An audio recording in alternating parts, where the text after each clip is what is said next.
یہ سارے چکر بازیاں آپ کر دیں تے مڑ کے سانو پاکستانیت دا سبق دے دیں. سانو پتہ ہے اس دور میں میں اور ہے جام اور ہے جم اور ساکی نے بنا کی روش لطف ستم اور مسلم نے بھی تعمیر کیا اپنا حرم اور. کیوں جی؟ ہاں جی یہ سارا کچھ سانو پتہ ہے. گفتار سیاست میں وطن اور ہی کچھ ہے. اقبال کہندا ہے گفتار سیاست میں وطن اور ہی کچھ ہے اور ارشاد نبوت میں وطن اور ہی کچھ ہے. اس واسطے میں حدیث پاک مکمل کرا جڑی فتنے والی سی, بس میری گفتگو ختم. حضور نے فرمایا دوسرا والآخر اسود و مربادن, فرمایا ایک دل تو سفید ہے, زمین آسمان جب تک کھڑے انہوں کوئی فتنہ نقصان نہیں کرے گا. دوسرا دل جڑا کالا سیاہ ہے اور سوادی طرح ہے, اور کلکوز مجیخن اس برتن کی طرح جس کو اوندا کر دیا جائے ایسے. لا یعرف معروفا ولا ینکر منکرا الا ما اشرب من ہواہ. بس اے گل ہے جڑی سمجھ لو کہ تسی کسی نہ حضور دی عزت دی گل کردے ہو تے انہوں سمجھ کیوں نہیں آندی, تسی نہ موسیٰ رسالت دی گل کردے ہو سمجھ کیوں نہیں آندی. کیوں جی؟ تسی جنگ یمامہ دا واقعہ بیان کردے ہو انہوں سمجھ کیوں نہیں آندا. 1200 صحابہ تے شہید ہوئے نا جنگ یمامہ وچ, تے جڑے زخمی ہوئے حضرت ام عمارہ جدو واپس گئیاں تو انہاں دے پوترے نے پوچھا, انہاں کہا یا جدتو کثرت الجراح فی المسلمین, انہاں کہا دادی جی تسی جنگ یمامہ جو واپس آئے ہو ہاتھ کٹا کے زخم کھا کے, اور دسو میں تے سنیا ہوتے بڑے صحابہ زخمی ہوئے. تے آپ نے فرمایا پترا کی پوچھدا, ما یصلی ما خالد ابن الولید من المہاجرین والانصار الا نفر یسیر. فرمایا پترا کی پوچھدا, میں اتھے ویکھیا کہ ہزاراں صحابہ کٹے ہوئے جسم دے نال شدید زخمی خیمے پے ہوئے سن, 10 تو 15 صحابہ صرف خالد بن ولید نہ با جماعت نماز پڑھ. اتنی وڈی جنگ صحابہ کی تھی, جڑے شہید ہوئے ہوتے 1200 ورنہ تے زخمی بچے ہی کوئی نہیں.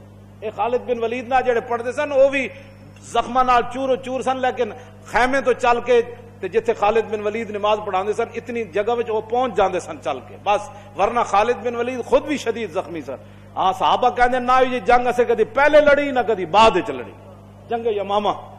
تو اس واسطے جنگ یمامہ بھی کسی کو سمجھ نہ آئے, رسول اللہ کو جو لوگوں نے پتھر مارے وہ بھی سمجھ نہ آئے, رسول اللہ کا جنگوں کے اندر تشریف لے جانا بھی سمجھ نہ آئے, اور حضور کا پوری دنیا سے ٹکر لے لینا یہ بھی سمجھ نہ آئے, اور صحابہ کے ٹکڑے ہو جانا یہ بھی سمجھ نہ آئے, جنگ قادسیہ بھی اس کو سمجھ نہ آئے, یرموک بھی نہ آئے, کربلا بھی نہ آئے. چلتے چلتے 1857 تک بہادر شاہ ظفر کے ساتھ جو کچھ ہوا وہ بھی سمجھ نہ آئے, مساجد کے ساتھ جو کچھ ہوا وہ بھی سمجھ نہ آئے, کالے پانی میں ہمارے بزرگوں کے ساتھ جو کچھ ہوا وہ بھی سمجھ نہ آئے, 1953 کی تاریخ میں جو کچھ ہوا وہ بھی سمجھ میں نہ آئے. تو پھر حضور نے کیا فرمایا کہ جب انسان کا دل کالا ہو جاتا ہے نا, اونتے برتن کی طرح وہ ہو جاتا ہے, تو لا یعرف معروفا ولا ینکر منکرا, نہ اس کو کسی اچھائی کا پتہ چلتا ہے نہ اس کو کسی برائی کا پتہ چلتا ہے. اللہ ہاں یہ بات ضرور ہے, الا ما اشرب من ہوا ہو, ہاں جو خواہشات کا بندہ ہو جاتا ہے, جو خواہشات اسے پلائی جاتی ہے, آج فلانا ڈرامہ دیکھنا ہے, آج فلاں فلم دیکھنی ہے, آج اتنا حرام کمانا ہے, آج 2 نمبر مال بیچنا ہے, آج سود کھانا ہے, آج رشوت لینی ہے, آج مسلمان جو ہے سویرے میرے دفتر میں ایک ایسی فائل آنی ہے جس کے اندر لاکھوں روپے میں نے کمانے ہیں, یہ ساری چکر بازیاں وہ کرے گا. الا ما اشرب ما ہوا ہو, ہاں جو خواہشات اسے پلا دی گئی ہیں وہ خواہشات کے پیچھے پیچھے چلے گا, نہ اس کو اسلام سمجھ آئے گا نہ اس کو دین سمجھ آئے گا, نہ مسئلہ ناموس رسالت سمجھ آئے گا نہ مسئلہ ختم نبوت سمجھ آئے گا. خدا کا شکر ادا کرے کہ کم از کم حضور کی عزت کا مسئلہ آپ کو سمجھ آیا. ہاں جی آپ کے دل سے سفید ہیں, سیاہ نہیں ہوئے. ہاں جی تو جس کو سمجھ نہیں آتا آپ بس بات صرف بتا دیا کریں, آپ کے اور میرے بس میں نہیں ہے. اس کے بارے میں تو حضور فرما گئے کہ لا یعرف معروفا ولا ینکر منکرا, نہ اس کو اچھائی کا پتہ چلے گا نہ اس کو برائی کا پتہ چلے گا. بس اتنا ہی میرا پیغام ہے, لیکن ہر ایک اپنے خون اور اپنے پیشے کا اظہار ضرور کرے گا. ہاں جی کیوں جی, ہاں توجہ توجہ, یہ بات میں نے ایسے نہیں کی ہے. حضرت محمود غزنوی نے ایک دن فرمایا کہ میں حضرت خضر علیہ السلام کی زیارت کرنا چاہتا ہوں. ایک غریب آدمی کھڑا ہوا, وہ کہنے لگا میں آپ کو زیارت کرا دیتا ہوں لیکن ایک شرط ہے, میں غریب ہوں, 6 مہینے کا خرچہ آپ کو دینا ہوگا میرے بچوں کا. اس نے کہا ٹھیک ہے. 6 مہینے کے بعد محمود غزنوی نے اس کو بلایا. ہاں جی خضر علیہ السلام کی ملاقات کا کوئی وظیفہ مکمل ہوا, اس نے کہا جی کچھ وظیفے الٹ ہو گئے، 6 مہینے اور چاہیے۔ اس نے کہا ٹھیک ہے۔ سال کے بعد اس کو پھر حضرت محمود غزنوی بلایا، فرمایا ہاں جی خضر علیہ السلام نہ کوئی میری ملاقات کا امکان پیدا ہویا، تسی وظیفے جو کر رہے ہو دریا دے کنارے؟ انہوں نے کہا جی میں کہاں، خضر علیہ السلام کہاں، میں نے تو آپ کے ساتھ جھوٹ بولا ہے، غریب آدمی تھا تو پیسے میرا روٹی پانی چل گیا 1 سال۔ تو محمود غزنوی کا مجلس لگی ہوئی تھی، ہزاروں لوگ موجود تھے، غوث بھی تھے، کتب بھی تھے، ابدال بھی تھے، محدث بھی تھے، مفسر بھی تھے۔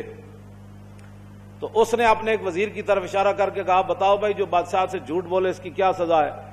وہ وزیر کہنے لگا کہ اس کو قتل کر دیا جائے۔ محمود غزنوی کے مجلس میں ایک نورانی چہرے والے بزرگ بیٹھے تھے، انہوں نے کہا بادشاہ سلامت، اس نے بالکل ٹھیک کہا۔ پھر اس نے ایک دوسرے وزیر سے پوچھا، اس نے کہا جی اس کی کیا سزا ہے جس نے بادشاہ سے داؤ بھی لگایا اور جھوٹ بھی بولا؟ اس نے کہا یہ گردن نہ اتاریں، یہ تو پھر جلدی مر جائے گا، اس پر کتے چھوڑے، یہاں تک کہ کتے اسے نوچ نوچ کر کھائیں تاکہ اس کو پتہ چلے بادشاہ سے جھوٹ نہیں بولا جاتا۔ تو وہ بزرگ نورانی چہرے والے کہنے لگے بادشاہ سلامت، اس نے ٹھیک کہا۔ پھر اس نے حضرت ایاز کو کہا، ایک ہی صف میں کھڑے ہو گئے محمود و ایاز۔ حضرت ایاز کو کہا کہ ہاں جی آپ بتائیں۔ اس نے کہا بادشاہ سلامت، ایک غریب آدمی تھا، اس کے جھوٹ بولنے سے آپ کے وقار میں کوئی کمی نہیں آئی، اور 1 سال پیسے دینے سے آپ کے خزانے میں کوئی کمی نہیں ہے، یا آپ اس کو معاف کر دیں۔ وہ نورانی چہرے والا بزرگ کہنے لگا بادشاہ سلامت بالکل اس نے ٹھیک کہا۔ محمود غزنوی نے ان بزرگوں کو قریب بلایا، انہوں نے کہا یہ کیا بات ہے، جو گردن اتارنے کا کہتا ہے وہ بھی ٹھیک ہے، جو یہ کہتا ہے کہ کتے چھوڑ دیا جائے وہ بھی ٹھیک ہے، جو معافی کرتا ہے۔ اس نے کہا کہ جس نے کہا نا گردن اتار دو، یہ اس کا خاندان تھا کسائی، تو اس نے اپنے خاندان کا اظہار کیا ہے، گردنیں اتارنے کے عادی ہیں، اور کہا کہ غلطی تو تیری ہے جیسے تو نے ایسے لوگوں کو وزیر بنایا۔ اس نے کہا جس نے کتوں کا کہا نا کتے چھوڑو، اس کے آباء و اجداد بادشاہوں کے کتے نہلایا کرتے تھے۔ اس نے اپنے خاندان کا اظہار کیا ہے، اس نے اپنی فطرت اپنے خون کا بتایا ہے، اور کہا کہ رہ گیا ایاز تو یہ سید ہے، اور سید کربلا میں لٹے بھی گئے تو اف نہیں کی، اپنا سودا بیچ کر بازار سونا کر گئے، کون سی بستی بسائی تاجران آل بیت۔ کیوں جی یہ سید ہے۔ جب یہ کہا نا یہ سید ہے تو محمود غزنوی کرسی پر کھڑا ہو گیا، وہ کہنے لگا ایاز تو نے آج تک بتایا ہی نہیں میں آل رسول ہوں، اتنا ظلم کیا تو نے بتایا ہی نہیں آج تک۔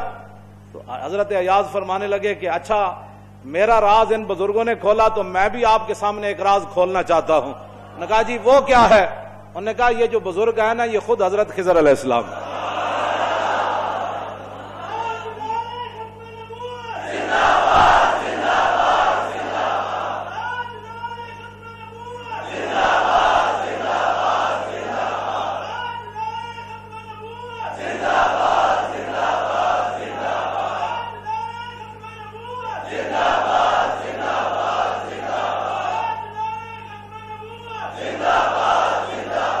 توجہ بھائی توجہ، آپ اور ہم خوش نصیب ہیں کہ ہم اپنے خون کا اظہار کر رہے ہیں۔ ہمارے آباء و اجداد نے صدقے یا رسول اللہ کے نعرے لگائے، ہمارے بڑوں نے حضور سے محبت کی، حضور کی ختم نبوت پر پہرے دیے، تو ہم اپنے خاندان کا اظہار کر رہے ہیں۔ اور جن لوگوں کو یہ مسئلہ نہیں سمجھ آ رہا ہے وہ اپنے خاندان کا اظہار کر رہے ہیں، ان کا اپنا خاندان ہے، ہمیں ان سے کوئی غرض نہیں ہے، ہمارا کام ہے مسئلہ بتا دینا۔ ہر کوئی اپنا خون اپنے خاندان کے اظہار کرتا ہے، تو دعا کریں اللہ تعالیٰ تا صبح قیامت ہمارے خون بھی یہ اثر رکھے اور ہمارے خاندانوں میں، کہ ہماری نسلیں بھی ایسے ہی لبیک یا رسول اللہ کا نعرہ لگاتی ہیں۔